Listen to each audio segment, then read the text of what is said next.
Hello, guys, and welcome back to Between the Ropes TV.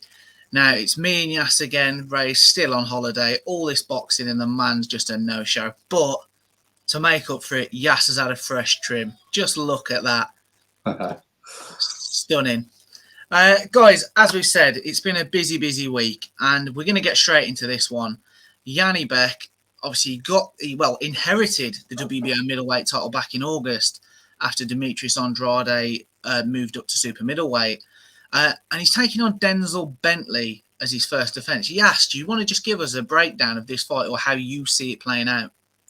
Well, it's a fight where I think, like a lot of other boxing people who are into boxing have probably predicted it, and I would certainly agree with them that Janibek for me is quite a heavy favourite going into this fight.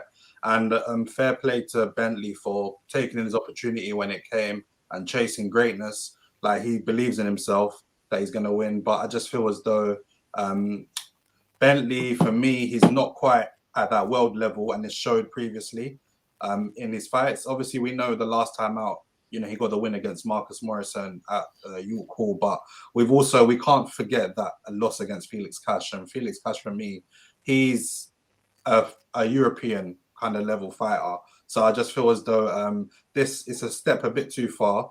And I just feel like Janibek, for what he is, he's a very good fighter. And I just feel like the occasion and Denzel Bentley, he's only just won a British title. To step up that far when there's still going to be demons there over that Felix Cash loss, I feel like it's a step too far, and I see the fight going in Janibek's favor, probably him getting a stoppage in the mid to late rounds. But I do feel like Bentley will try and come out and put a good account of himself because he's got nothing to lose. I mean, win, lose or draw, he's still got his British title, I believe. So it's kind of like he's rolling the dice here, but I just feel like it's a step a bit too far. No, I do agree. Janibek is a serious talent. There's no hiding from that. He's a bit this Kazakh style, which has almost actually become a little bit of a catchphrase as much as anything else. But it's very effective. And for me, we've said it on this channel before. He's the future of the middleweight division, particularly with obviously when you look at Gennady Golovkin's age. So it looks like Kazakhstan they're going to have a very long middleweight rule between them. But for me, I just wonder because, he's inherited this world title. And don't get me wrong, you've got to be there in the rankings to get it. I appreciate that. But it sort of takes the shine off the world title win. And I just wonder if that maybe affects him in any way. And then, you look at Denzel Bentley, he's in form. He's obviously he's two-time British champion now this year, but he's won his last three since that April 2021 defeat to Felix Cash. And as you said, total battering. For want of a better phrase, Felix Cash pulverised him. But in that time, he has beaten Linus Adofia, and obviously he did an absolute number on Marcus Morrison, who in fairness went the distance with Eubank Jr., who many people sort of rank as, definitely world level, but by far the best in the UK. So I think he's going to be confident.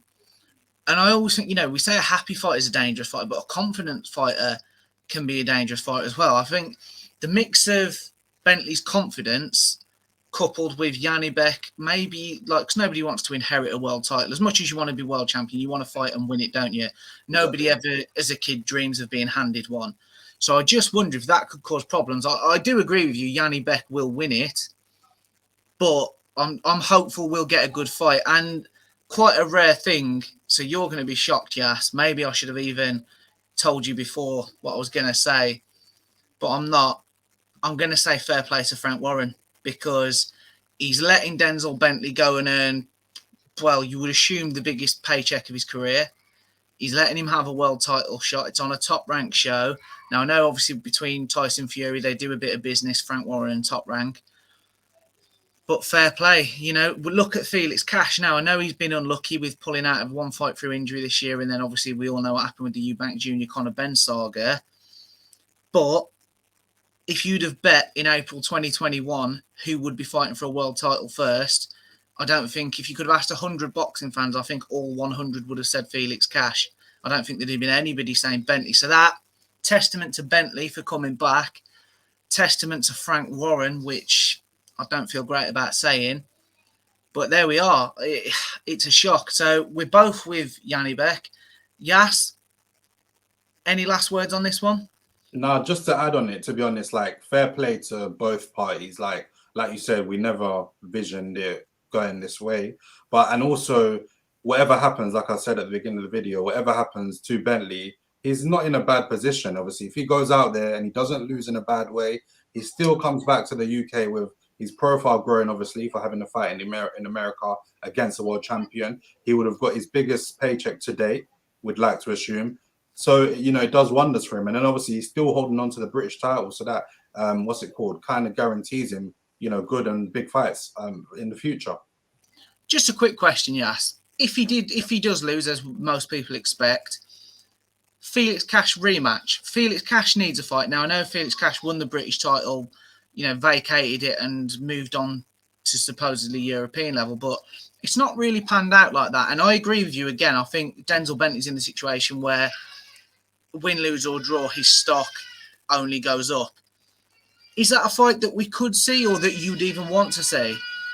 I wouldn't mind seeing it again, to be honest, because if you look at the state of Felix Cash, he's not been the luckiest. And obviously, I feel like that fight, obviously, he knows where Bentley's gone from the way he beat him. He's probably looking at that and thinking, you know what, I could have been me. I could be fighting in these situations. So, like, if I go out there and if Bentley puts in a good performance against Janibek, he's guaranteed himself good fights. And then if Felix Cash goes and beats him up again the way that he did, then it kind of sets him up for the future as well. So I wouldn't mind seeing that fight run back, to be honest.